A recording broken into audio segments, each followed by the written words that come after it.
Good evening, everyone. Bonsoir tout le monde.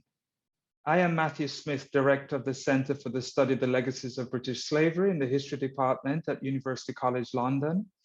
Our center is concerned with historical research on the legacies of British slavery in Britain and its former colonies in the Caribbean. And for those of you unfamiliar with our work and would like to know more, we're going to put a link to our website in the chat function right here on Zoom. We're very pleased to welcome you to our joint event with the Haiti Support Group, which we've titled Haiti Now and Then. Some housekeeping things to get sorted. Please keep your microphones on mute.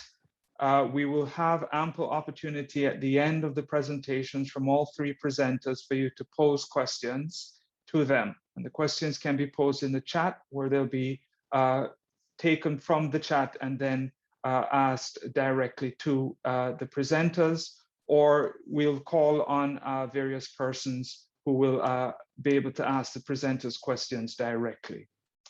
I'm very pleased to have the three presenters who will be speaking with us this evening. It's evening here in London. I know it's in the middle of the day in the Caribbean and a different time, of course, in the United States, wherever you're tuning in. Very warm welcome to Mario Gousse, who's on his way here, as well as Patrick Silvain.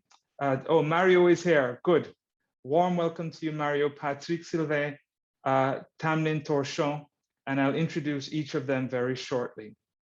Also important to mention to everyone that this session is being recorded for posting to our respective channels.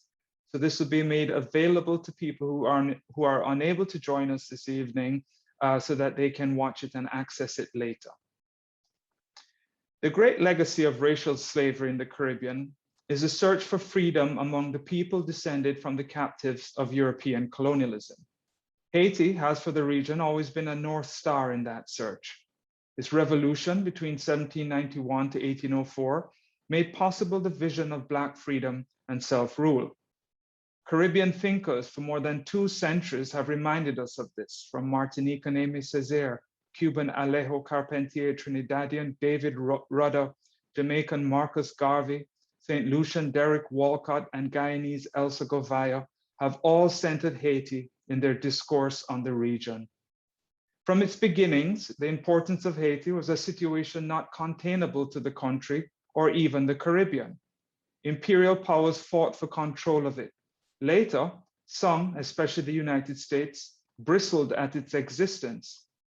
For Britain, Haiti represented a confused proposition in the consequential years of the Haitian Revolution.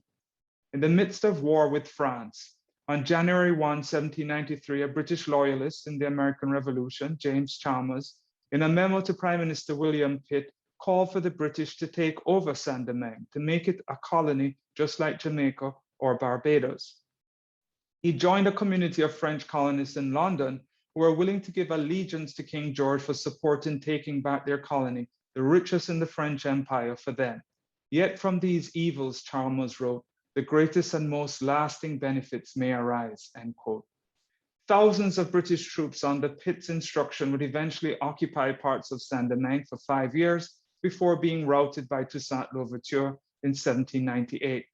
It was a situation that British historian David Gegas has called, quote, one of the greatest disasters in British imperial history. British relations with Haiti would grow more knotted over the next 100 years.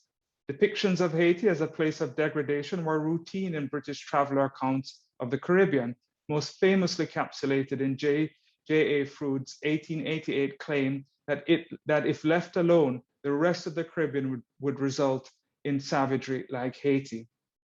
A decade later, a Jamaican writer, Theophilus Sholes, in his book, The British Empire and Its Alliances, took issue with the way in which British visions of Haiti had come to dominate so much discourse on Haiti. Quote, the planter, anxious to perpetuate his rule of absolutism by cutting off or obstructing the prospects of success opening up to the Black person, points to Haiti. The civil servant who looks upon the Black person as a rival by whom he may probably be ousted, points to Haiti. The politician dreading the elevation of the Black person by means of the franchise, a position of corresponding equality, points to Haiti. When we point to Haiti in 2021, it is not always a revolution, 19th century racial pathologies, or even the violence of successive 20th century invasions and dictatorships that come immediately to mind. The overwhelming heaviness of the past year, caused by the breakdown in internal security, the expansive control of federated gangs, the assassination of President Jovenel Moïse in July, the earthquake in August, the treatment of Haitians at the US border in Texas, and the tropical storm that hit the island are all distressing developments. They cause understandable pain for Haitians and those concerned with Haiti. They also force us as a community dedicated to investigations on histories of injustice and inequality so that we can understand and confront them in our present, to think through Haiti's past, recent and historic, to better appreciate where the country, so important to modern conceptions of freedom, has traveled to get to its current state. These episodes, upsetting as they are, challenge us to grasp the ways in which the press of more than 2 centuries of injustice and the long and proud history of decolonization have shaped Haitian reality, a reality, I might add, that has gifted the world with so much beauty in its cultural products, its language, its music, its literature, its art. It is this intention to come to terms with the past and present in Haiti that has motivated our session. We're privileged that you're here with us this evening. And from the Center of the Study of the Legacies of British Slavery, we're also privileged to be presenting it to you with our partners in the Haiti Support Group, whose dedication to disseminating accurate knowledge of Haiti and advocacy for Haitians we share. With that, I would like now to introduce my co-moderator, Chair of the Haiti Support Group, Shodona Kettle, to say a few words on the HSG. Shodona? Thank you very much, Matt. Hopefully you can all hear me okay. So I just want to say good evening, good afternoon, good morning, wherever you are joining us from. We are grateful to have you here with us. I'm Shodona Kettle, a PhD student based at the Institute of the Americas, where I'm researching on reparations for people of African descent in Latin America and the Caribbean, and Haiti definitely being one of my case studies. Evidently, I'm chair of the Haiti Support Group, and we are actually next year celebrating 30 years of providing in-depth analysis on Haiti. So please do check out our website, which will be in the chat, and please do read our briefing, which is our main product that we have available to download from the website. I also would like to echo Matt's words, Professor Smith's words, whereby it's important that we listen to Haitian voices. At the Haiti Support Group, we work in concert with progressive Haitian civil society organizations. We lobby the UK government and governments across Europe, as well as North America. We also disseminate information, the concerns that our Haitian partners bring to us, to the international communities, so that we can act together and work in concert with Haitians to provide tangible steps for true change and justice. Because as we know, sans justice, pas gain la paix. No justice, no peace.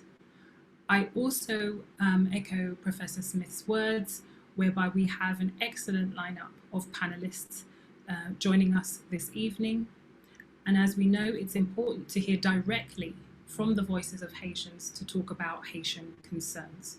So without further ado, I hand back to you, Matt, and I look forward to reconnecting during the question and answer session.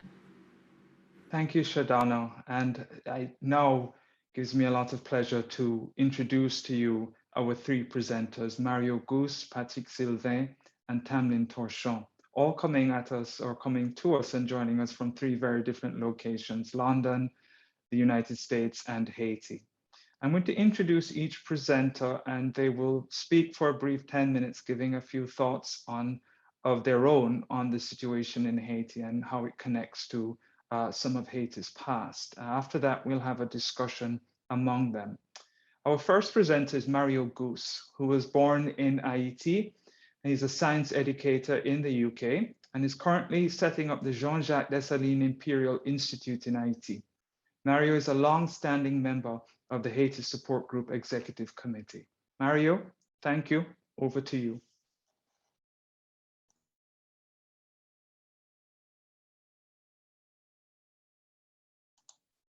You're muted, Mario. Okay. Thank you for that. Thank you very much for this, Matthew and Shodona.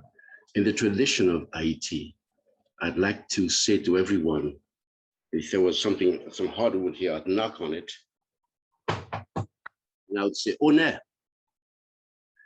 And some among you would know how to answer me. Those who do, would you kindly lead the others? Respect. I said to you, Respect. honneur. Respect. Respect. Thank you so much. I find that I'm moved to do that every time I speak publicly. And the one reason is to give life, to give presence to those who came before me and who honored that tradition and who still practice it. And if you go into the countryside in Haiti, this is how we greet each other. The doors are usually open, at least in the countryside, not in the cities, but you call out when you call on someone, when you visit someone, you call, honneur, and somebody from deep inside answers respect. And I know that sounds very nostalgic, but it's significant nonetheless. I just want to, again, thank the two moderators and thank everyone here. I see the numbers going up. People, when I came in, it was 48, now it's 54. And also to apologize for my late-ish appearance because I was stuck on the train coming from work, from teaching. I am a UK science educator. I called myself retired just about 4 years ago, but I'm back to the grind, back in the classroom because I'm studying my time so that I make sure I don't run over time. Yeah, because needs must. In the year that I retired, 2016, or rather at the end of that year, I spent the next year in Haiti building what I've come to call the Jean-Jacques Dessalines Imperial Institute, Campus One, because we're not stopping at one campus. It is a lifelong study institute, starting with the Teachers College, but continuing with primary, secondary schools, and at least one university campus. Where the funds for that are going to come from, somehow I'm not really worried about that. Of course, there's hard work to be done for all of it, to raise the funds and to conceive and to give reality to that entity. But to me, it's very real. And it's a culmination, I think, of just my experience of 63 years as a child of Haiti. From the States, where I got my primary, well, actually, no, my secondary and university education, because my primary education was in Haiti, my certificat d'études primaires. And then over to Britain, where I didn't expect I'd end up, but it has to do with who are married, etc., who's of Guyanese, British Guyanese extraction. And then we met in the States and she's here, one of us had to move, etc. So this is me, pretty much. I just feel that Haiti needs different things from different ones of us, desires, or I need something from Haiti.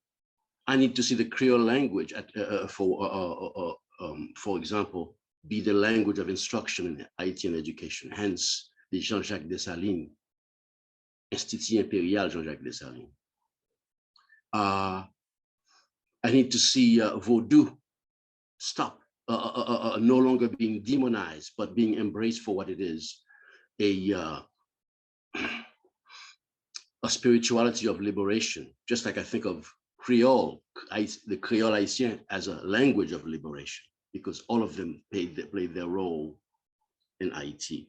I mean, I suppose thinking of this evening, I want to take us back to 230 years ago that Matt mentioned when, to some extent, when African people being dehumanized and being worked to death and having to be renewed continuously, made the decision, well, we're dying anyway.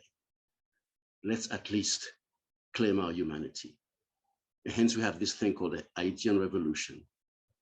After a final meeting, a council of war in 1791. Yeah, and then the whole thing déclenché, the whole thing, blew up. And then we right up to 1804, after the Battle of Vertières in 1803, where this French general had to salute the valor of the Haitians, of the Africans fighting against them, and eventually surrender to Jean-Jacques Dessalines, who sent him back home with his life and with even protection on the high seas. That's Rochambeau. So, and I take us back to 1804, okay, when Haiti declared her independence, not just before in the Caribbean, before the world, but before the universe itself. Said no one will enslave us. And I take us to just 2 years after that, in 1806, when pretty much the independence of Haiti was murdered on the streets with the murder of Dessalines. And that murder is attributed historically to a general who fought alongside Dessalines, but who actually came originally in the expedition from Napoleon in 1802. Yeah, to actually re-enslave the young Haitians after they had killed, eradicated the older Haitians, genocided, if I make up that verb. But they didn't succeed. And at some point, Pétion, Alexandre Pétion, generally defected onto the Haitian side, and he was accepted, only to murder Dessalines. They say that King Henry Christophe played a part in that assassination. Maybe he did, maybe he didn't. And yet, when he ruled the north of Haiti, he kept the flag, the black and red flag of Dessalines, and he carried out a mandate given to him by Dessalines, which was to build the La Ferrière, the Iron Lady fortress in northern Haiti. It was built under Henri Christophe, but it was commissioned by Dessalines, who was a man of forts, who wanted to have forts all around the country too. What? To keep back the enslavers. But I'm mindful of my time. I just want to say, Haiti has not gotten up from that assassination in 1806.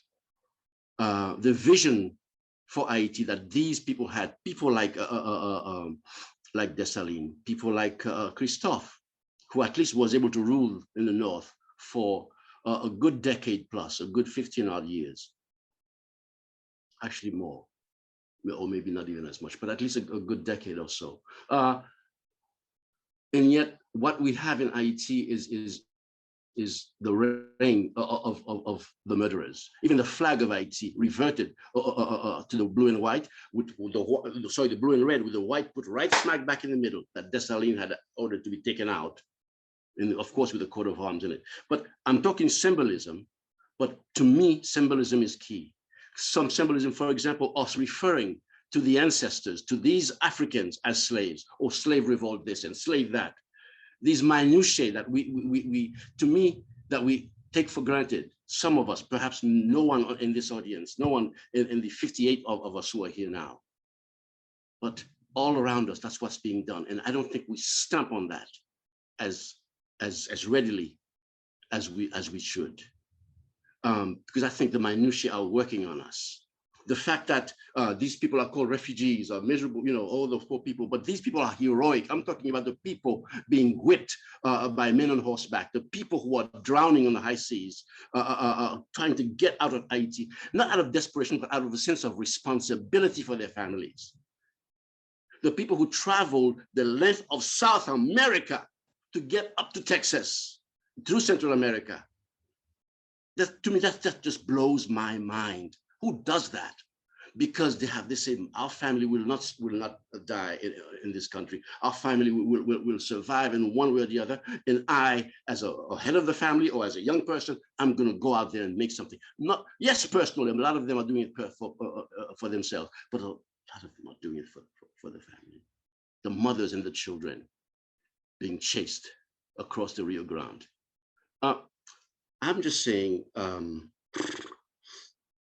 I know my time is here, and we can converse perhaps back and forth. And I'm here to listen and to learn as well. But I feel a sense of just kind of dissatisfaction, not disappointment in us here, but 200 years, man. I can't take this. This is not what people deserve. This to be kept back from something that you carry, to have something taken away from you and kept from it for 200 plus years.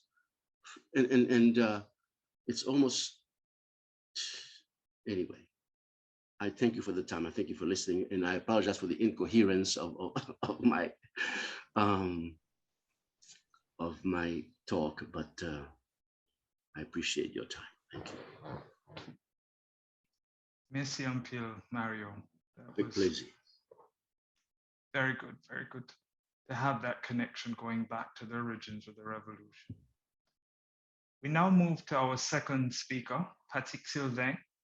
Patrick is a Haitian-American poet, writer, photographer, social literary critic who has published widely on Haitian and Haitian diaspora culture, politics, language, and religion. He is a lecturer at Brown University's Africana Studies and also at Brandeis University's AAAS. He's a leading author of a forthcoming book called Education Across Borders, Immigration, Race, and Identity in the Classroom. Patrick, the floor is yours. Thank you very much, Matthew, Professor Smith. Thank you very much, Donna Kettle. Thank you very much, all of the team, for putting this together. And thank you very much, Gousse, as well, Mario. I do understand the frustration. And let's see if perhaps to understand what is happening in Haiti in 2021, to understand the death of, or the killing, the assassination of President Moïse, we need to understand what was happening in Haiti between 1908 to 1915, especially 1912 to 1915, when seven presidents happened between 1908 to 1915. But between 1912 to 1915, we've had 4 presidents. Now, the US occupation, which one would say the physical US occupation, 1915 to 1934, was over.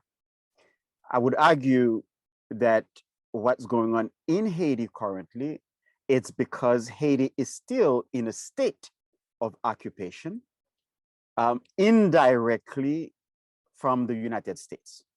Therefore, I would argue that Haiti is a neo-colonial country that is still fighting for its sovereignty. Let me explain exactly what I mean. And I think from the beginning, when Matthew talks about Britain wanting to turn Haiti into its own colony, well, that was part of a larger project. And the larger project is not involve only Britain, France, Spain. Well, Spain had pretty much kind of removed itself due to weaknesses, but Germany as well. During the early 1910s, early 1900s up to this day, we had a large German population in Haiti, and the Germans were financing most of the revolution that occurred between 1912 to 1915.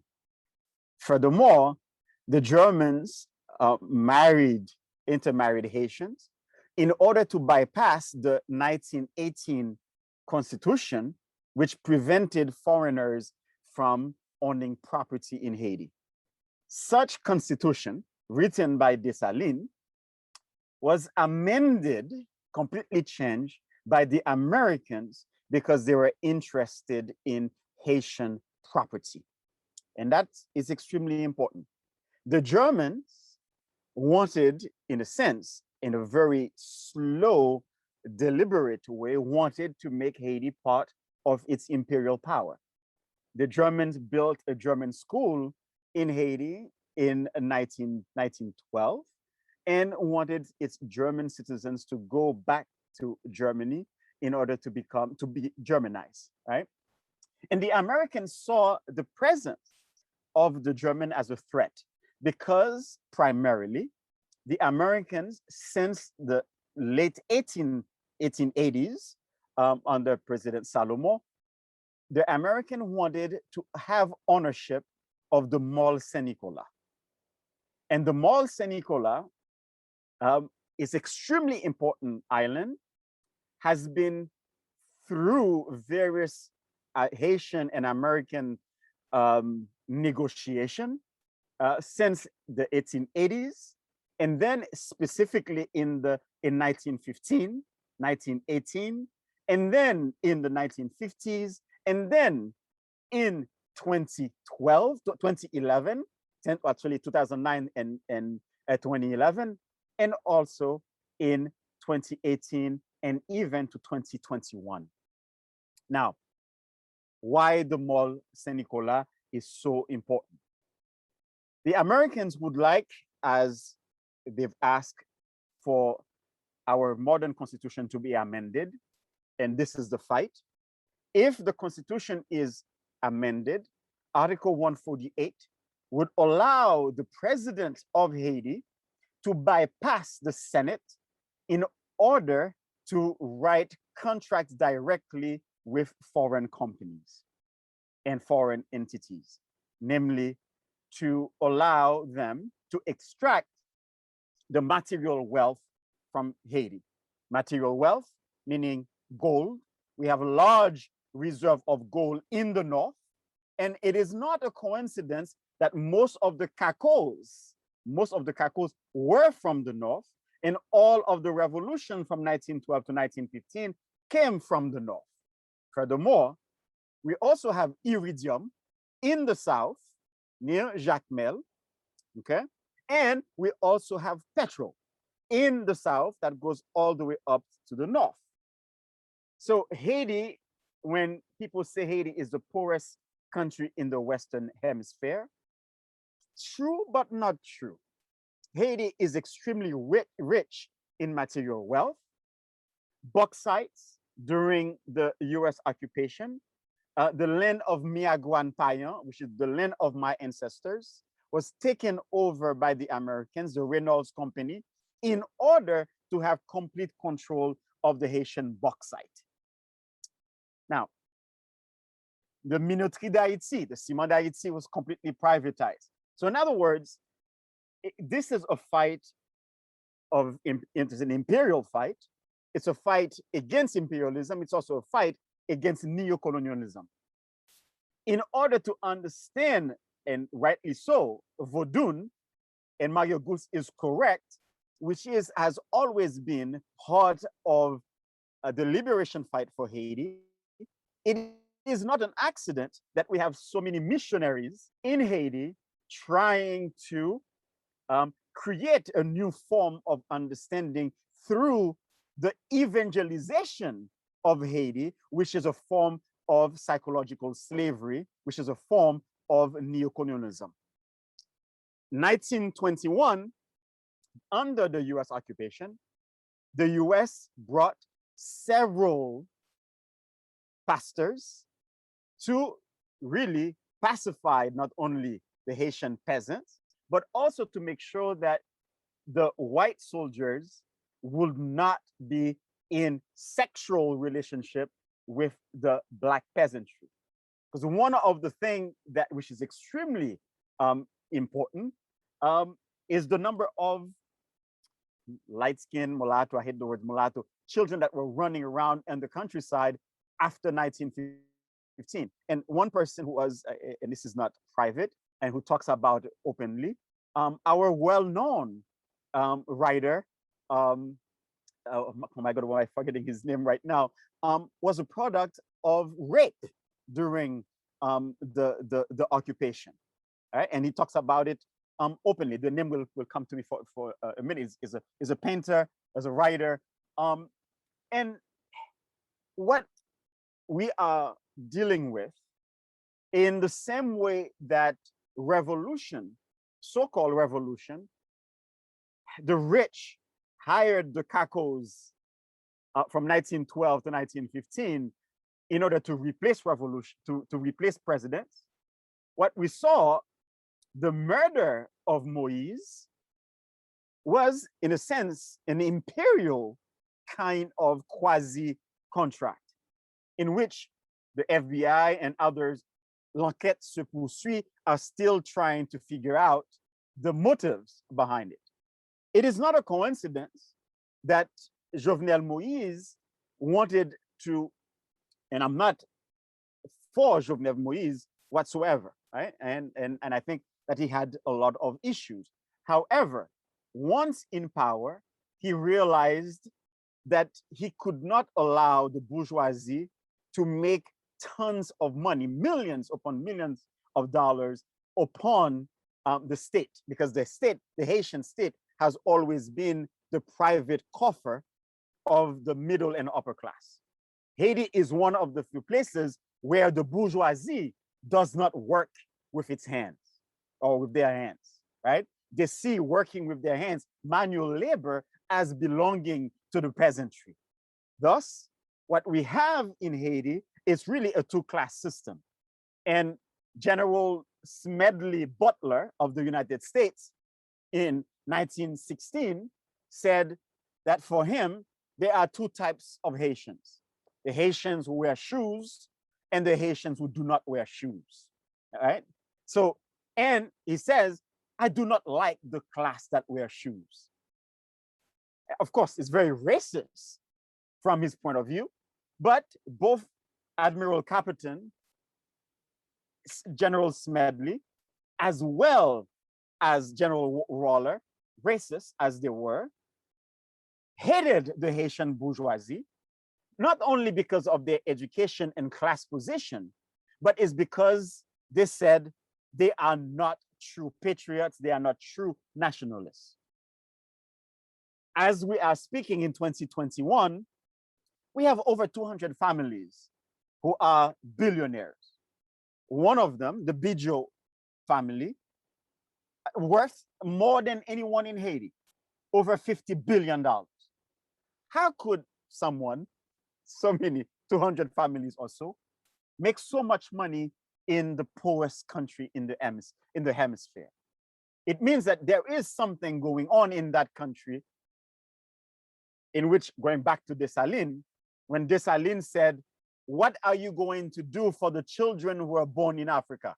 Ça n'a fait à moun sa yo qui te sorti en Afrique, right? Wanted, in a sense, to divide the land, and dividing the land, 1918, when the 1919, when the Constitution was changed, was one of the things that the Americans did, was to, in a sense, pauperize, right? Create a large caste system, or further the caste system, by making sure that they are going to remove the peasants from the land and making them, in a sense, poor.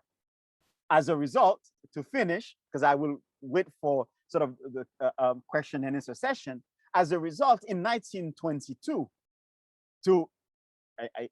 up to today, we've had massive migration, right?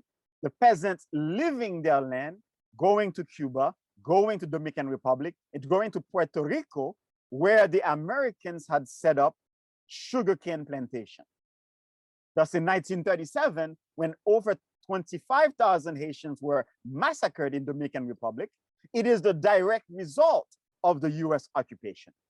And I would say that the thousands of Haitians who went to Chile, who are at the border of Texas, it is also part of the direct link to the US occupation. And the US occupation, and I will make that concrete, is because in 1979, the Americans have decided to kill the cochon creole, all of the black pigs in Haiti, which further create poverty among the peasants who had to cut woods, became boat people, and also migrated to Port-au-Prince, right? Thus increased the pressure on the tiny plateau, which is Port-au-Prince, right?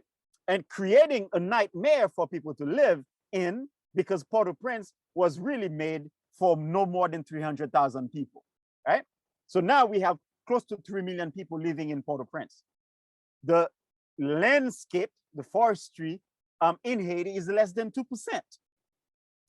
The population in Haiti is 12.5 million, right? And the Americans did not think that Haiti would have made it past 4 million, right? Because they said Haitians were disease-ridden, and because of revolution, they would be killing themselves, right? So in conclusion, to understand what's going on in 2021, we need to go back, and I'm going to give you a quote to a British diplomat, Sir John Spencer, who really created the first, what would say indirectly, war on voodoo through his writing.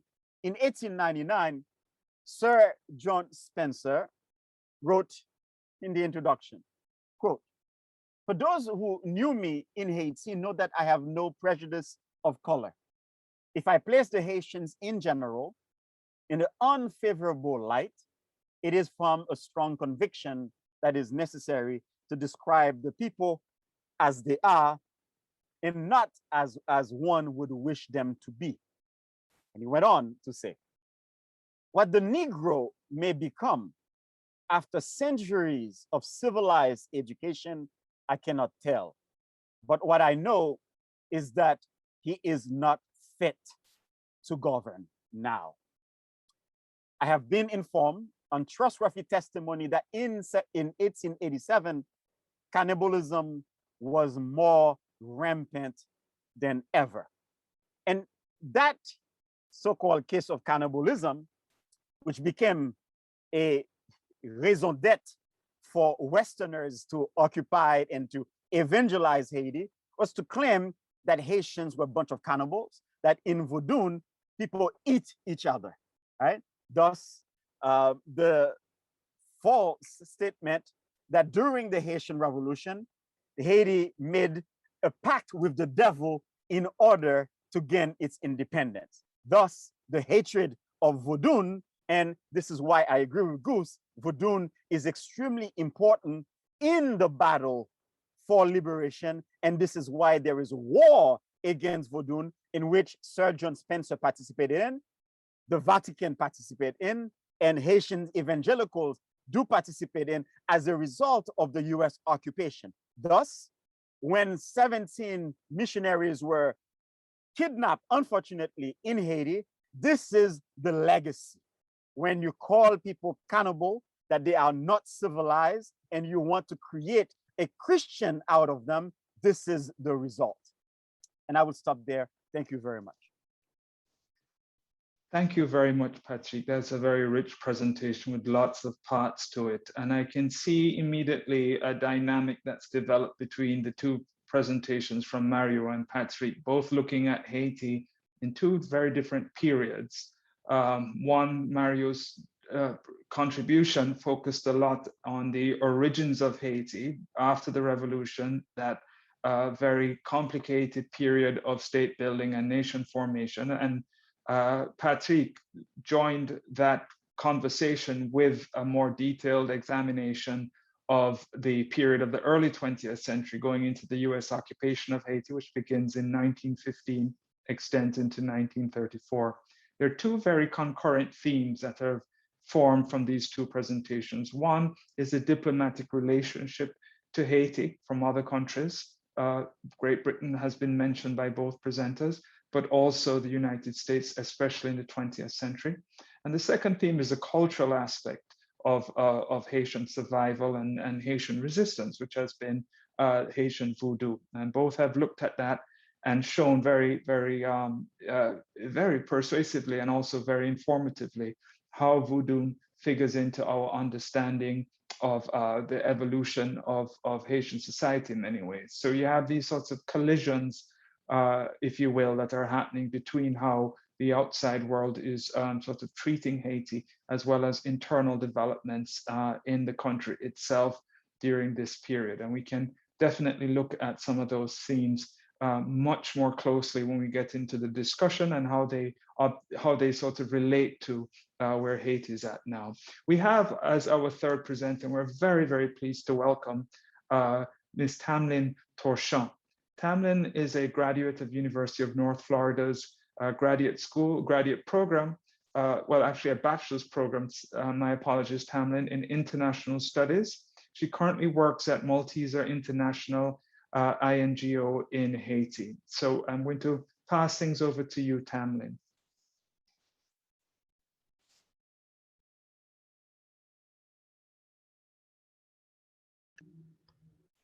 Hello, everyone. Two things. First of all, if my audio lags, I apologize in advance. And the second thing is the author that Mr. Patrick was looking for is called Franck Etienne. So joining this discussion was very interesting to me, and I've been told about it a while ago. And I was kind of debating what to pick as a topic, but with things that are going on lately, I've had a wake-up call to discuss about what's going on right now. It is no secret that Haiti today is a result of all of the things that the two previous presenters have talked about. But I doubt that people who are not in the country can truly understand what the consequences of all these events have led to. So recently, there has been a protest or a series of protests Monday, Tuesday, and yesterday for various reasons: kidnapping, a fuel shortage, and the overall disastrous economic situation of the country. Growing up, I never thought that I would see the country get this bad, but here we are today. And I say this as one of the lucky ones. I am able to find a job. I am able to function. My parents are okay. They're safe. They come home every day. And lately, it hasn't been the case for most Haitians. We are at an inflation rate of 10%, which in any other industrialized country that is unthinkable, unimaginable. But in Haiti, the rate actually slowed down. Last year, it was 20%, or 28 to be exact. And this year now it's 10. So we're still above. The inflation is reflected on everything within our lives. Prices go up for imported goods. In a country where the majority of what we eat, of what we wear, of what we do is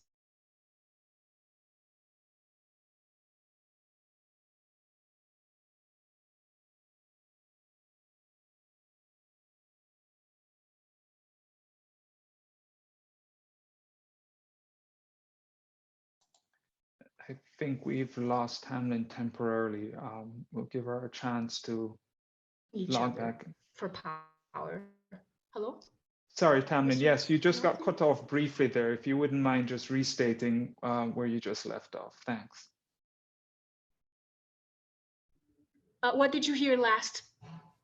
Just after you spoke about inflation rate. Oh, okay. Oh, yes, I said the inflation rate is at 10%, even though last year around this time, it was at approximately 28%. And in any other industrialized country, that would have been a scandal, but in Haiti, it's actually slowed down. And in a country that is dependent on importation, this is still a bit of a disaster. So most of what we eat, most of what we wear, how we function in life depends on imports. And then you have a 10% inflation rate. And then even though right now our food, our locally produced food has gone down, not everyone in the territory can access it because of gang activity. So today I want to stress about the problem of power in Haiti. And we've always had an issue with power, from our founding fathers to today's elite and political class. So we are in a situation where gangs are the biggest employers and the strongest employers of the country. 162 gangs with 3,000 members, according to the latest report of the UN Disarmament Commission. Every day, any day could be your last day. We are in a situation where there is absolute mistrust amongst each other in a society where traditionally, whether we realize it or not, we depend heavily on each other and on intimate communication. Now people are wary.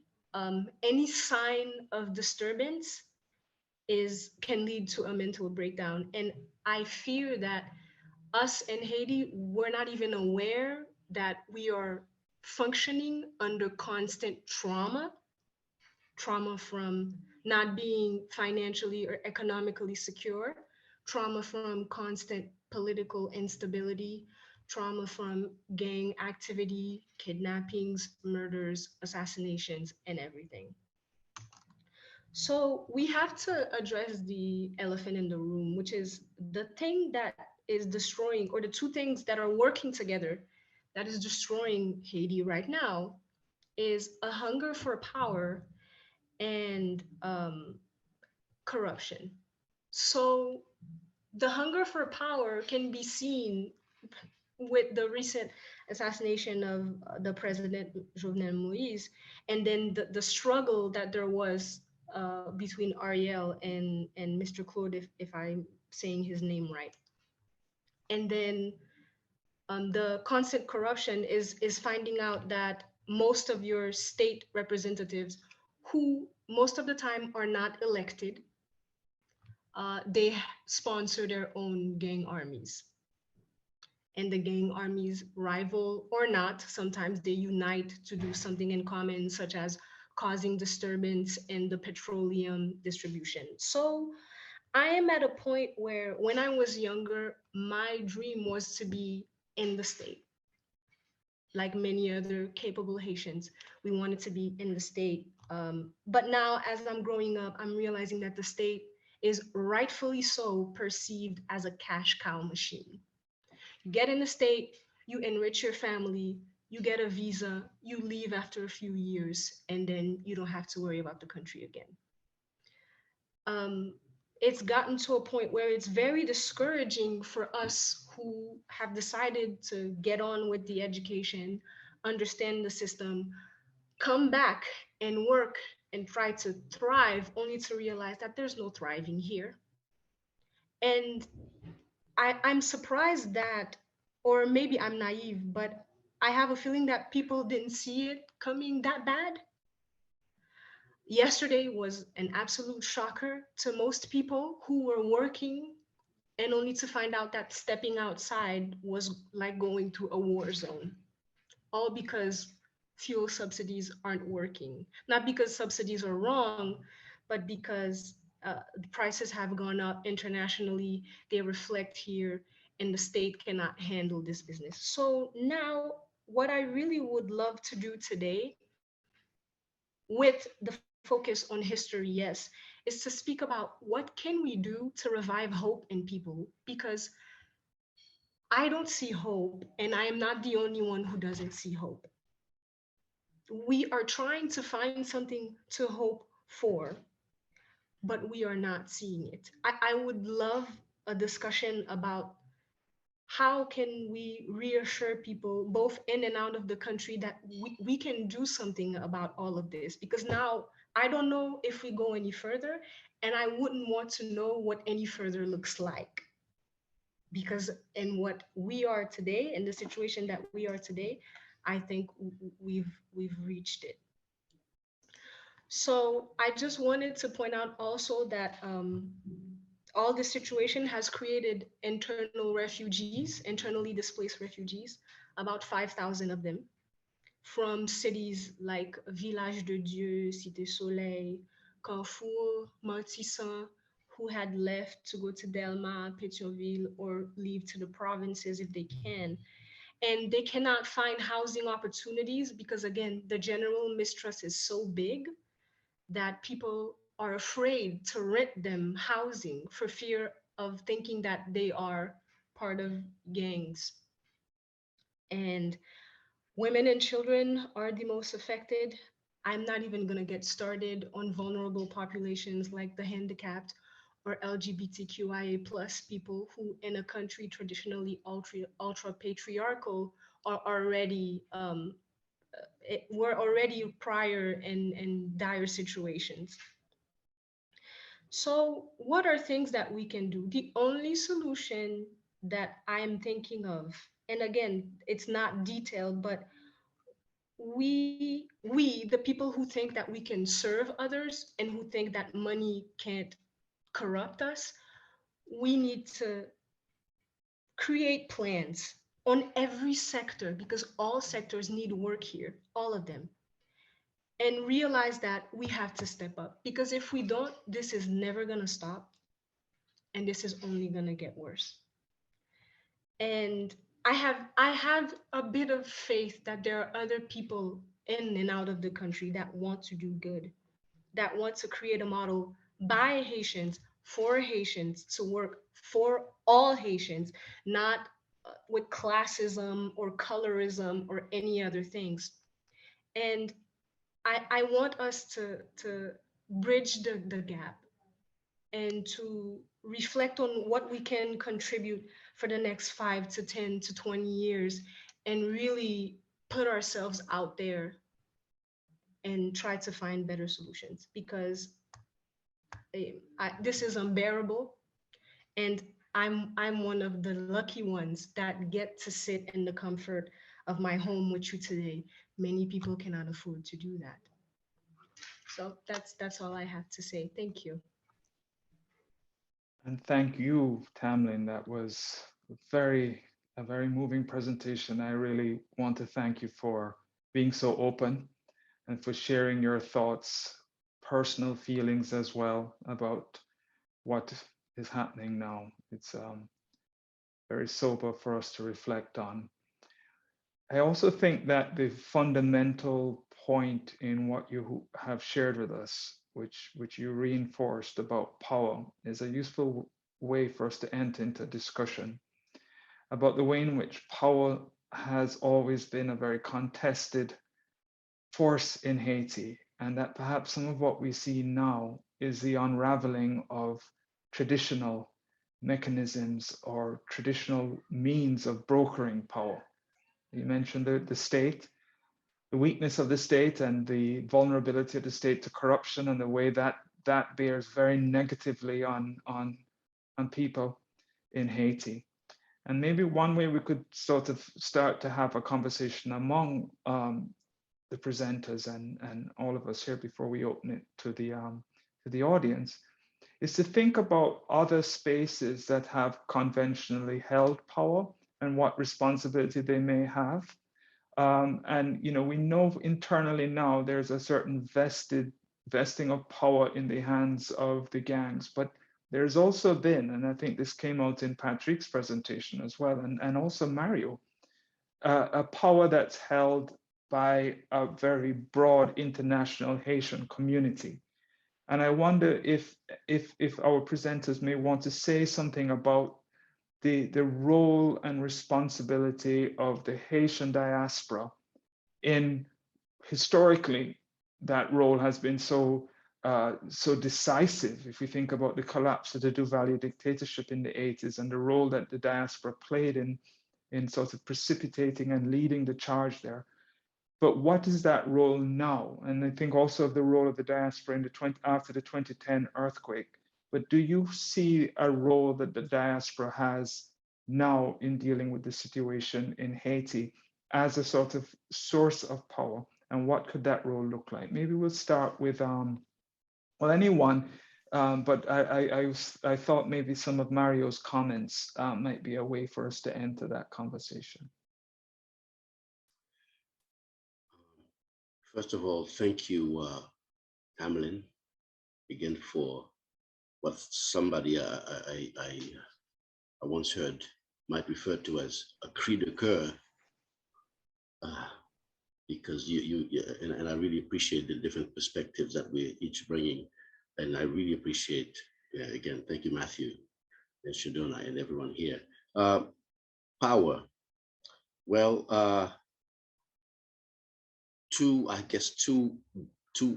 things that come to my mind and heart when it comes to power. First of all, an example of power being exercised by the diaspora of Haiti, and maybe localized in between, certainly in the US, certainly most of that's in New York City, but I'm sure Canada played its role, I'm sure Florida played their role in pretty much blocking Hillary Clinton out of the presidency when she was contesting it with what's his name, Mr. Orange Hair, because what came out was pretty much the Clinton crimes in Haiti, and people were able to raise that to such a pitch that again, his name just escapes me, that the last president of the US, Trump. Donald Trump, was able to use it. Thank you for that, brother. And so to me, and it was it's almost like I haven't heard that mentioned. I'm not saying that it was Haitians who single-handedly, as a community, kept Hillary Clinton from power, but I think it had an impact. This situation, right? They raised it to such a pitch. And so to me, that was an interesting exercise on how when the community feels, deeply about something, they can actually find themselves elevate themselves, to a certain pitch and affect, world affairs. But the other aspect of power that comes to me is that the so-called manual laborers that Patrick mentioned, not just the farmers, the workers of the land, but the people in the cities, in the industrial parks, in the sweatshops, creating all these things for US and others. What about their power? Everybody feeds off those people. I mean, internationally, but also including the Haitian bourgeoisie and so-called upper class that's been mentioned. But they, to me, represent a powerful power potential that was, to me, only tapped during the revolution back in, between 1791 and 1804, and has maybe been drugged or dormant in a sense. So to me, that's the power I'm interested in, because all these other powers, they can be trumped by that power if once it's ignited and once it gets going. And a small expression of that power is simply that sense of responsibility. A lot of our songs ask that sense of responsibility that these so-called refugees show. We will make a life for our families. That's power in that. But that power is actually moving away from Haiti rather than remaining in there and giving us the governance that we have not had for 200, how many years? For 200 and at least 15 years. So there's untapped power in Haiti. And yes, we're looking at the powers being played in the power plays and in the gun and the war zone being created in Haiti. But let's look at the power that can be raised up from the very people, the Madansara, the people who provide the very food that Tamlynn referred to. And these people, that's the quiet power that needs to come to the fore, because these people govern families. They can govern a country once they're able to get to that, because these are the people who can govern Haiti. Everybody else is just opportunistic. Let me just stop there. Thank you, Mario. A lot of what Tamlynn shared with us just now is highlighting the consequences of a lot of the historical background that both Mario and Patrick discussed in their presentations. And I want to pose a question to Patrick to ask about the way in which the sort of breakdown in the state structure in Haiti, which has been sort of part of or a result of often purposefully so, of foreign intervention or foreign invaders, if you will, in Haiti. And you gave us some very, very ample discussion, ample examples of that there in the early 20th century. But I wonder if there is, in your view, Patrick, any sort of space in which a sort of alternative opening may exist, where whether it's civil society or some other sort of vested interest group in what is happening in Haiti and how Haitians have had to bear the consequences of all of this, where you see or may be able to see developing the sort of hope that Tamlynn mentioned, just doesn't feel present right now. It's a very big question. It's a very important question. And Tamlynn's point in terms of hope is extremely important. I entered Haiti's politics as a sort of a young activist, militant, wanting to, I thought that I would go back to Haiti after 1986, after Duvalier's, and thinking that what we saw, what Tamlynn was seeing now, what we saw in 1986, we would have never seen anything like it. You know, and the kind of degradation of the civil society, and how the world, in a sense, embraced Haiti, wanted to bring democracy and change to Haiti. And I remember in 1989, a group of folks who were in solidarity with Haiti became somewhat Haiti fatigued. In 2012, I heard the same thing after the earthquake, 2010, of being Haiti fatigued. And I sort of applaud you and many others that I see, Rachel, who've sort of been studying Haiti for a long time, who do see that there is hope, right, in Haiti. Because Haiti is indeed the first test case for neo-colonization, right? The colonizations in Africa, and particularly the Congos, really we have to look at what happened in Haiti as well. We have to look at, in a sense, Aimé Césaire, when Aimé Césaire decided not to declare Martinique independence because he feared what happened to Haiti would also happen to Martinique, right? We could think of Jamaica, the notions of the third path, right? Because Haiti, while Haiti was the beacon, but Haiti became also the example not to repeat, right? And so the hope, I'm a very hopeful person. I don't see it.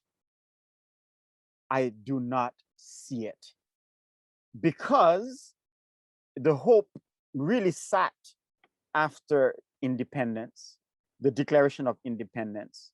And Dessalines says something that is, to me, the most hopeful, the Universal Declaration of Human Rights through tout moun se moun. Every human being is a human being, putting at the center human dignity. And what we are dealing with right now is the lack of dignity. And so the gang, what seems to be new is nothing new. In 1994, when the Americans came, they left cache of ammunition lying around in Cité Soleil. Okay, I worked for Frontline. I was in Haiti. So there is, in a sense, a kind of intent on destroying Haiti. And power, and of course, capitalism is opportunistic, right? The Colombian Medellin cartel saw power vacuum in Haiti and used Haiti as a transshipment ground for their cocaine, in which the Haitian military was involved, in which there are Haitians, members of the bourgeoisie who is involved, members of folks who are very close to Aristide, Kettle, and all involved, right? So the hope, again, I don't see, it's to what point when Haitians will face the mirror and to realize that we are all involved and that Haiti is a sinking country through deforestation, through overpopulation, lack of food, and so forth. And also for the international community, particularly in the United States and perhaps Canada, to realize that they are also continuing a kind of neo form of slavery, neo-colonization, and that they have to put the human being before profit, right? Because most of the companies that are doing research, digging for gold are from Canada, right? And so I really don't see it. And my frustration would be, I cannot say it in this forum, please just leave us alone. Leave us alone, right? Let us be, let us live, right? Because what the world has been doing to Haiti is killing Haiti, and Haitians, the Haitian bourgeoisie, are involving in this, sort of in this kind of fratricide, right? The use of the gang was the use of the caco, right? The bourgeoisie grabbing power, use the peasants in the caco in order to gain power. And today they are using the gang in order to gain power. The population in 1915 was 2 million. The population today is 12 million. Very similar, except that the type of weaponry that we have is much more powerful, and the type of players that we have are more powerful, because now we're dealing with drugs as well, right? Back then there was drugs, but it was pharmaceutical. The Germans, pharmaceutical sort of companies. Now, so Matthew, my brother, you know me, I'm a very positive person. I don't see the hope until white supremacy leave us alone. Just leave us alone, right? Because if you want to protect your nation, you do not want immigrants to come to your nation. You want to maintain this white supremacy in France, in the US, in England. Well, please, God damn it, leave us alone. Stop occupying Black countries, and then you're crying when you say that those Black bodies are coming to your shores. Leave us alone. Leave us with our poverty. Leave us in our shithole countries so that we can deal with ourselves, and then keep your white supremacy elsewhere, because you're killing us, right? And the Haitian bourgeoisie, please, tout moun se moun, start looking at yourself in the mirror, right? Stop saying I'm Dr. So-and-so, I am, lawyer so-and-so. Put your hand in the grease and fix the country, because we're all gonna die. The Bijo family, the Boulos family, the Jar family, please, with all your billions, you could fix Haiti and become even richer, right? By really investing in Haiti. Stop treating people as if they're still your slaves. That's the problem. Sorry, I get so frustrated, but it's painful. It's painful. It is indeed, and it has, as you've mentioned quite rightly, it's been a intergenerational pain. I want to come back to Tamlynn with a question, Tamlynn. One of the points that we've been discussing, especially with Patrick's last comments, has been the way in which foreign powers have been responsible, as well as internal sectors in Haiti, for causing a lot of the problems we see now. But I wonder if in your experience, and again thinking about what you so openly shared with us, if you see a role that the rest of the Caribbean has in contributing to sort of building something in Haiti. I mean, I should thank a group in Jamaica, Tenement Yard Media, who put us in touch, and who've been doing a lot of work in raising issues, Pan-Caribbean issues, and bringing it to a local Jamaican audience, but especially a youth audience. And I wonder if you find that those sorts of networks hold some form of promise in Haiti today, Tamlynn. Firstly, I would like to say that someone in the chat has mentioned CARICOM, so I will incorporate CARICOM within this discussion.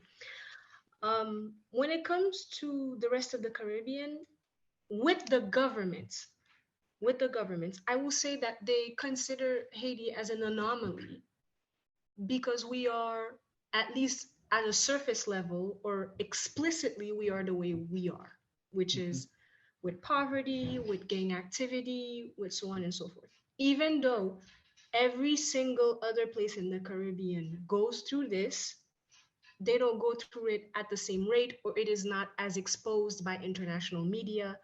And it's very purposeful because not, or let me put it this way, most places in the Caribbean are territories still today, are Mhm. territories in some way or another of big powers. If they are not explicitly territories, they're part of the Commonwealth.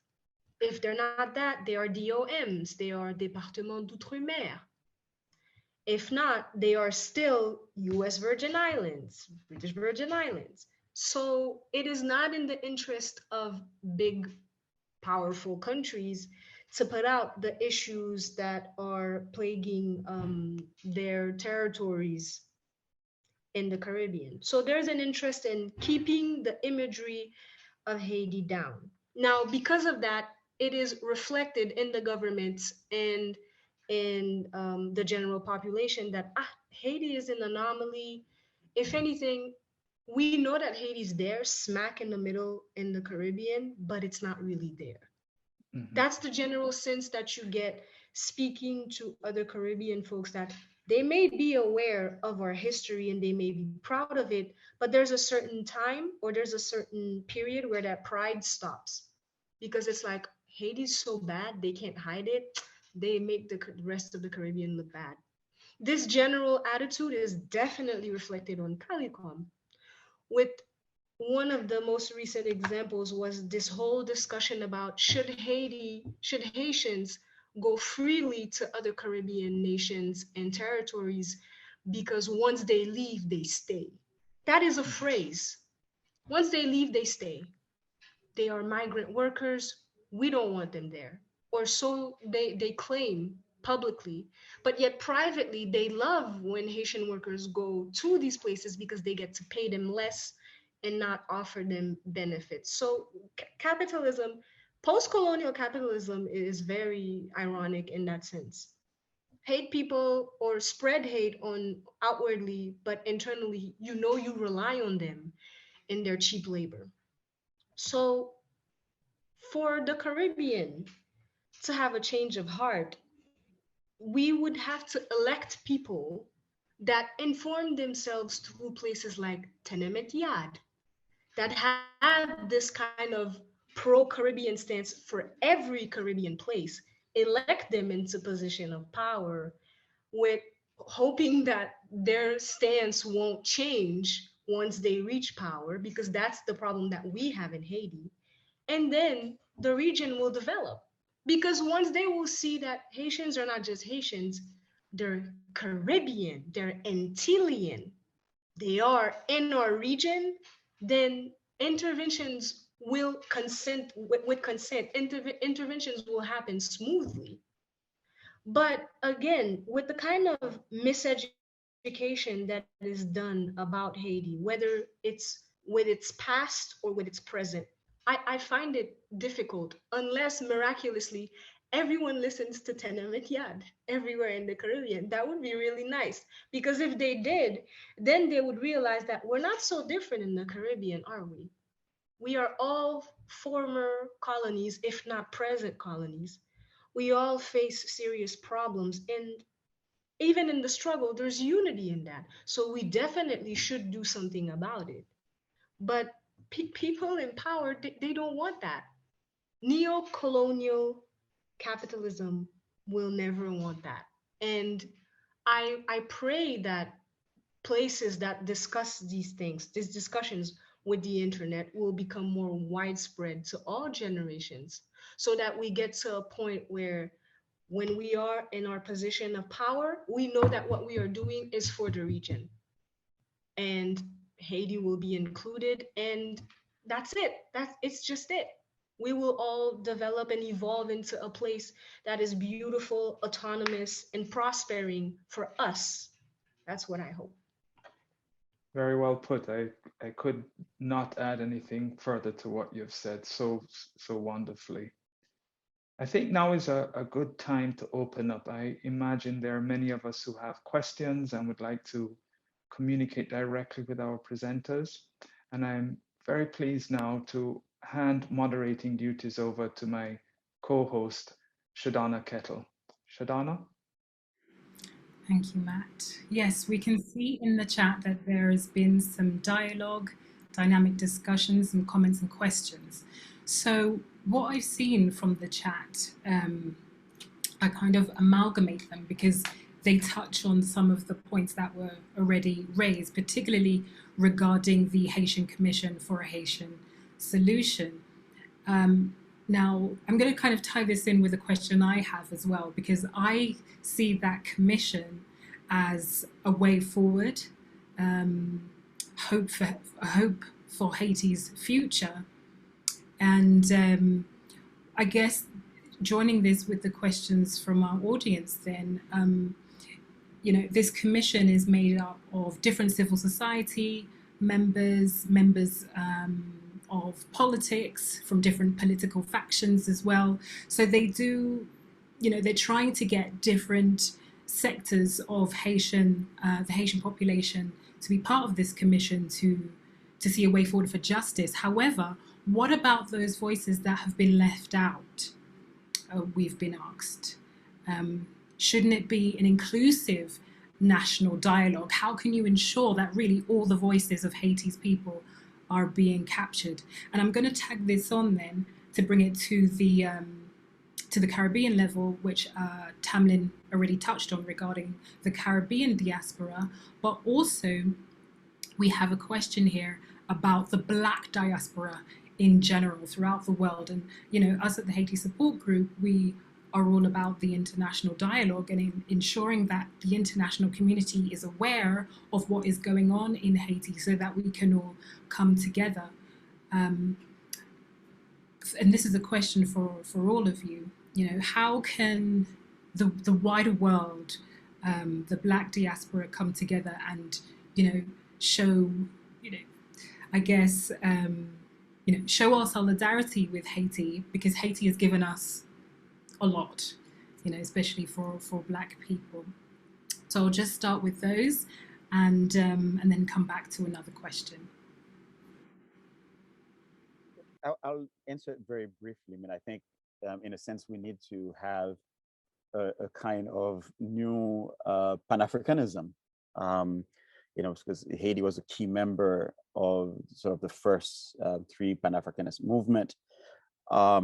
And we need to really think about how Blackness is linked to an ongoing decolonial struggle, because all of the Black spaces from the Caribbean to Africa, they really are occupied spaces, right?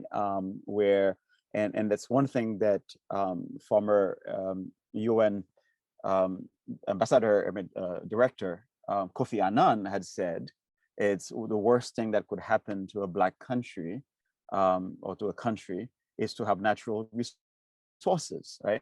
And we see that wherever you have natural resources, particularly the continent of Africa and the Caribbean and now Haiti, if it's natural resources, the notion of Black freedom, the notion of freedom, writ large, it's almost devoid, right? Because in a sense, capitalism, racial capitalism, does not really care about true freedom for the people, by the people, with the people. It doesn't really matter. And I think perhaps that's a bit of a hopeful, wishful position on my part. It's really for Black people to realize, to realize that capitalism has not served them and will not serve them. But again, that's wishful. That's really thinking that perhaps the Black people will sort of this amalgamation of consciousness will create the super consciousness to realize in their history through slavery, through ongoing exploitation, that we need to come together as a people, not against others, but to help each other. So it is wishful thinking, but this is what, in a sense, all the Black movement from Trinidad, Rodney, from Jamaica, throughout the 1960s, through the Black Power movement in the US, through the Freedom Mandela movement, to Steve Biko, to Kenyatta, to sort of the Congo, to Patrice Lumumba, is really trying to embrace, right, Black freedom, Black independence, to coalesce around the notion of independence. And the last thing I would say that Dr. K. Johnson asked me, Haiti must be seen as an ongoing process of independence, right? As an ongoing process to really maintain its sovereignty. What Johnson, back to James Weldon Johnson in 1920 asked about the sovereignty, right? Is self-defense of Haiti, the sovereignty of Haiti. This is what we're dealing with. Is that the Caribbean, all of the Caribbean countries, we have a saying, "Met babou na trompe," right? If you see what happens to your neighbor, don't laugh, don't be joyful, because if your beard here, it's very patriarchal there, your beard is soaked in the oil or in the gasoline, yours will be on fire soon, right? So in other words, all of those countries must pay close attention to what's going on in Haiti, and come to solidarity, because nothing is fundamentally wrong with Haitians. Nothing is fundamentally wrong with Black people, to say that Black people cannot govern themselves, but it is capitalism ongoing since 1492 that's been killing us, exploiting us, and so forth. And so Black people, they have to wake up. We need to wake up. Thank you, Patrick. In the essence of time, I will continue with other questions. So Patrick just answered Michael Jean's question, as well as William Aka's question. I want to go to Peter's question, which is directed at Tamlynn, and asks about how the community groups there in Haiti can work together, or which community groups can work together to start bringing about change. So Tamlynn, if you would like to respond to that question as concisely as possible, please, in the essence of time. Okay, well, I've answered part of it and directly to him, but I'll just add that I've noticed that in Haiti, we know what we stand against, but we often forget what we stand for, and that reflects in trying to bring a national partnership, if I would say, with sectors that are not in power. So oftentimes we know that we don't want this or that, but we forget that we need to also stand for something, which is what a progressive education should be doing. And this is what I think we lack the most. I've personally experienced this with members of Haitian organizations, and the debate is easy to have, to say what we are against today in the 21st century. But then when we try to categorize what we want, it's often difficult, or people are not very well educated about it. And that's not their fault. We live in Haiti, and political education is not well done here, like in most places, because they wouldn't want you to know what would be best for you, would they? So I think we should work on that if we have the opportunity and the resources. Yes.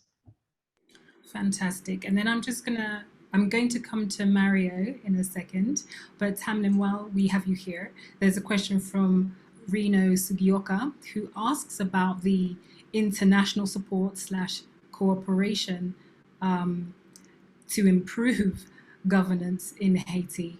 And this person would like you to expand on the ideas of good practice, or bad practice, and whether, how can we get around, the bad press and the tangible mistakes and errors and imperialism that we see from the international arena, and whether it's really necessary or not in Haiti. Thank you. And then Mario, I'm going to come to you with a question to close things out. Okay, so I've answered Serrano privately too. I'm sorry I keep doing that, but I figured time was running out. I would say I'm an international relations student, and it is no secret within that sphere, wherever you go, that countries don't help, they hold their interest. So really, the international relations purpose should change, not us. Because until rich countries realize that, oh my God, if everyone isn't up there, we're not gonna stay up there either, regardless of their benefits with slavery and all of this stuff. So the nature of international relations or international support has to stop being exploitative and really be supportive. The biggest example of that is climate change. Let's not kid ourselves. Yes, poor countries are going to face the consequences first, but all of them will. So unless that nature changes, nothing will change. Now, do we need international support? Yes, we need knowledge. For example, if Haiti needs to build a train, we don't know how to do that. If another country comes in, we would like for them to support us logistically and all that stuff to help us build a train system, just an example. But what we don't want is, if they help us, then they expect, for example, our gold reserve to be wide open for them. And this is what defines international relations today, unfortunately. It's very neo-colonial, and this has to stop. It has to stop, because if not, then we don't want it, even though we need it. We don't want it because we've been exploited way too much. We're tired of it, to be quite frank. So I hope that answers. Oh yeah, I did answer already. Sorry. Okay. Thank you, and thank you very much for taking the time out to answer privately. And Mario, just to close, or as the questions and comments still keep coming in, actually, Mario, I'm just going to turn to you from a comment that we have from Danielle Gros-Georges, who asks about, again, some of you have already touched on the important role of the Haitian diaspora. And we've spoken about the Haitian Commission for a Haitian Solution, and how that entity, invites the Haitian diaspora to also take part. I was quite fortunate to participate in one of those virtual meetings that they had. But Mario, I wonder, kind of adapting to Danielle Gros' question, which talks about the issues of, of the Haitian diaspora not being able to fully participate in civic political affairs. How do you see the differences between the diaspora in the United States, which is very large compared to the UK, and the UK diaspora? Do they converge? Are they in conversation with one another? And how does this diaspora come together with Haitians in Haiti?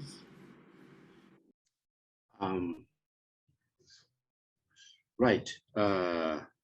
I'll try to be succinct. I know time is an issue, but I also want to take us a bit beyond this question, because it's I don't know what people feel about this, but this insistence upon the diaspora as if they're the only force that can bring change in Haiti. Haiti was born of an innate effort from within the country. Haiti will mostly get itself, for the most part, get itself out of this situation again by something inside Haitians, pretty much just coming to life. The diaspora has a role to play. in the diaspora should play that role respectfully and not believe it's the only solution to Haiti. But also the diaspora should wonder at what point does it teleguide change in Haiti? At what point it's going to take itself home and say, this is my home, and answer that question. Are there grand moon in the house? Are there grown-ups in this house and coming in as grown-ups to lay hands with those we seldom hear much about? Paysans, travailleurs, the people in the factories, the people working, and again, I go back to these people who, and you know something, yes, there's gangs, there's dehumanized factor within this gang business, but some of those people are the ones, they are the father gangs, quote unquote, who are being denied power in the regular corridors, and they get a gun put in these young men's hands. They're not evil young men, but there need to be some grand moon in the house, in the laku. And so the diaspora, yes, I know we'll feel comfortable in France, in the US, in Canada, so in the UK, but we need to think about, in a serious way, go back home and do our work there. There isn't enough, I'd say, dialogue between us in these different places. There isn't enough. From Canada to the US to the UK, even from the UK to France, there isn't enough. But there needs to be a grown-up dialogue, and the idea of, and also imposing Western ideas of governance. No, like, seriously? And then this insistence on republic, give me a break. There are other ways people can govern themselves. We need to do the study and do the thinking. The president this and senator that, stop it. Let's think about governing a country. We give names and titles to these creatures later, to people who occupy positions.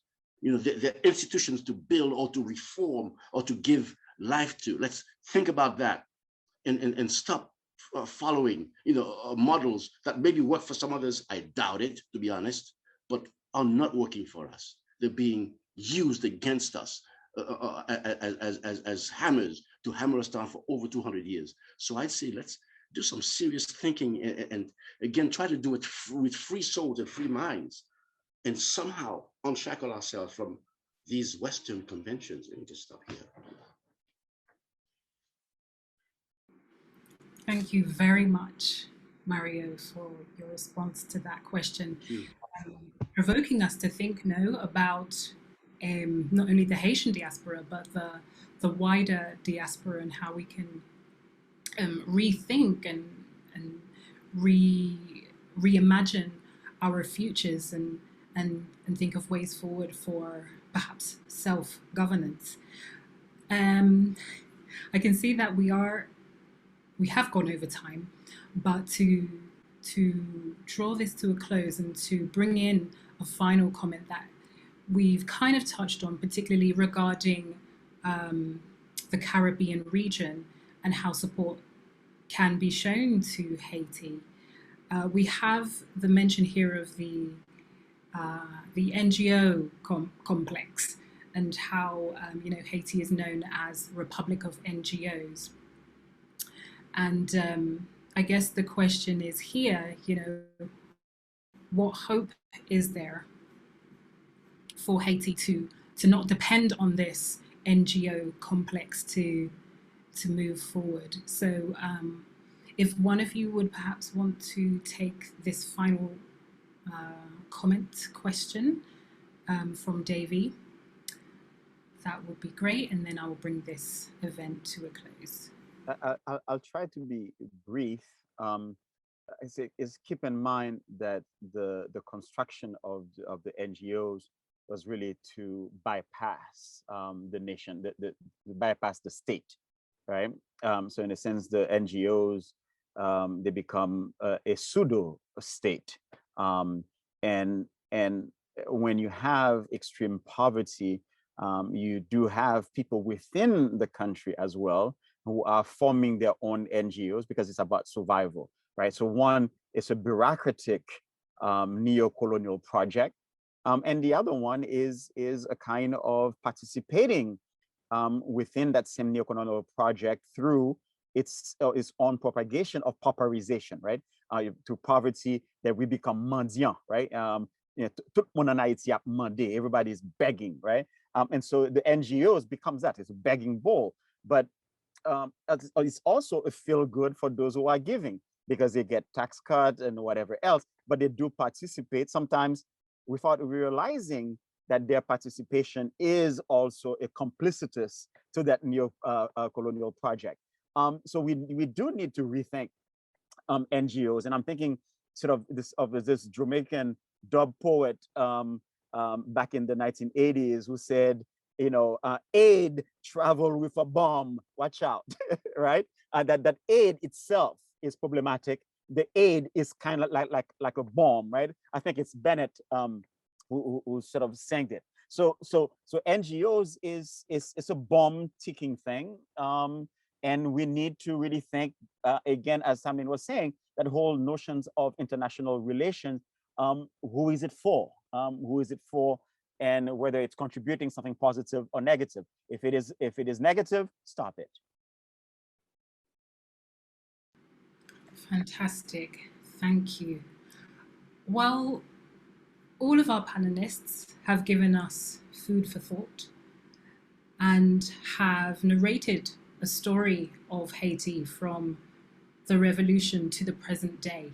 And thank you for all of you who have written comments and questions in the chat. There are some of you who had no idea about Haiti, and I'm sure that you've learned a lot from this particular discussion. I encourage you, and I'm sure that all of us here encourage you to continue staying up to date with information about Haiti, reading up on the past to understand the present situation. I want to thank Mario, our comrade from the HSG, for being here on this panel and for narrating the history of Haiti. And something that you said was very interesting to me, Mario, is that Haiti hasn't risen up since the assassination of Jean-Jacques Dessalines. I thought that was very interesting. I'm going to keep pondering on that comment there. And Patrick Sylvain, it was fantastic to see you again. We met many years ago. Not sure if you remember me, but your comments were very enlightening, and I also appreciated how you connected your presentation to Mario's presentation as well, and painted a rather contemporary view on Haiti. And Tamlynn, it was fantastic to listen to your voice again, because I did listen to the podcast. I do recommend, for those of you who didn't hear the name of the media production team based in Jamaica, Tenement Yard Media. I believe that Professor Smith wrote the name in the chat, so please scroll through and listen to the variety of topics that are there on that podcast, but particularly that interview that's there with Tamlynn, because she brings such a fresh, raw perspective as to what's happening on the ground in Haiti. And what I appreciate is that Mario provided the kind of UK perspective, Professor Sylvain, the US perspective, and Tamlynn also from the ground in Haiti. Thank you all very much. And I also want to give a shout out to Rachel Lang, who works with Professor Smith at the LBS Center, as well as Dr. Eve Hayes, who is an executive member of the Haiti Support Group, as well as being based at the University of London, for helping us put this fantastic event together. So you may use your reaction buttons for the clap.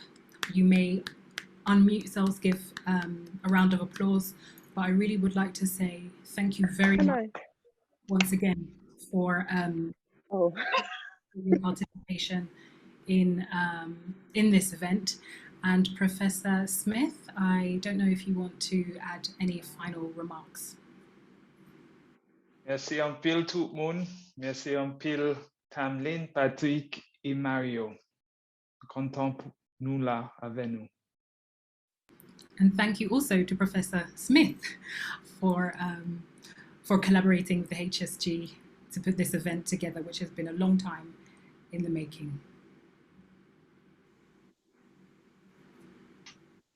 Merci en pile tout le monde.